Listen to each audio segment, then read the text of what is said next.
Nakiisa ang mga tauhan ng Asturias Municipal Police Station sa pamamahagi ng relief goods para sa mamamayang labis na naapektuhan ng Bagyong Tino. Patrolwoman Judith Nicanor, ibalita mo.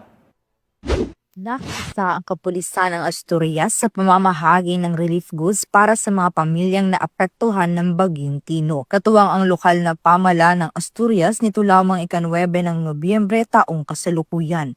Mabilis na kumilos sa mga tauhan ng Asturias Municipal Police Station sa pangunguna ni Police Captain Phil C. Restauro, officer in charge upang maipamahagi ang food box, masuri ang lawak ng pinsala at maipaabot ang agarang tulong sa mga pamilyang labis na naapektuhan ng bagyo. Bukod sa pamimigay ng ayuda, patuloy din ang pagtutulungan ng Asturias PNP at LGU team sa pagpapanatili ng kaligtasan ng publiko at sa mabilis na pagbangon ng komunidad.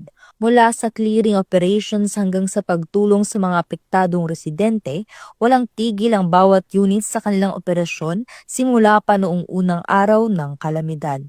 Nananawagan naman ang pamunuan ng Asturias PNP sa mga residente na manatiling kalmado, magtulungan at magpakita ng kooperasyon habang isinasagawa ang mga hakbang tungo sa ganap na normalisasyon ng pamumuhay sa buong munisipalidad. Mula dito sa Central Visayas, ako yung Police News Network Correspondent, Patrolwoman Judith Nicanor, alagad ng batas, tagataguyod ng Balitang Pulis.